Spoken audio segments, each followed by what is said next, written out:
حضرت شیخ سعدی رحمۃ اللہ علیہ بیان کرتے ہیں کہ ایک بادشاہ اپنے گھوڑے پر سوار تھا۔ وہ گھوڑا کسی وجہ سے بدک گیا اور بادشاہ سر کے بل نیچے گر پڑا۔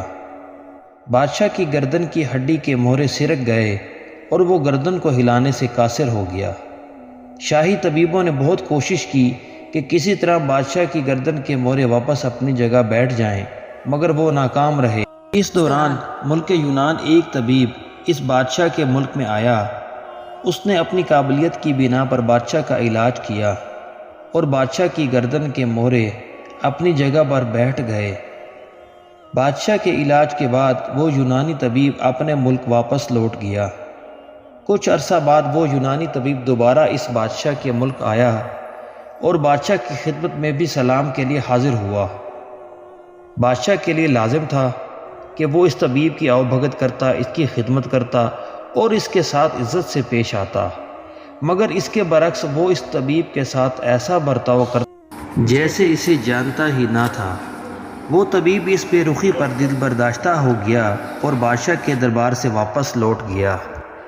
اس طبیب نے بادشاہ کے دربار سے واپس آنے کے بعد اپنے ایک غلام کو کچھ بیج دیے اور کہا کہ تم بیج بادشاہ کے پاس لے جاؤ اور اس سے کہو کہ یہ بیج یونانی طبیب نے دیے ہیں، انہیں دہکتے ہوئے انگاروں پر ڈال کر ان کی دھونی لوگے تو تمہیں بہت فائدہ ہوگا۔ وہ غلام ان بیجوں کو لے کر بادشاہ کے پاس گیا اور اس یونانی طبیب کے کہنے پر بادشاہ کو ان بیجوں کی افادیت سے آگاہ کیا۔ بادشاہ نے فوراً آگ جلانے کا حکم دیا اور اس آگ میں وہ بیج ڈال کر ان کی دھونی لی۔ جب بادشاہ کو دھواں لگا تو اس نے ایک زوردار چھینک ماری اور پھر اس کی گردن کے مہرے اپنی جگہ سے دوبارہ سرک گئے۔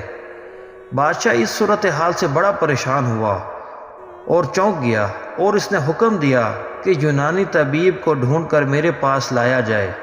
بادشاہ کا حکم ملتے ہی شاہی پیادے اس یونانی طبیب کی تلاش میں نکلے، لیکن وہ طبیب نہ ملا۔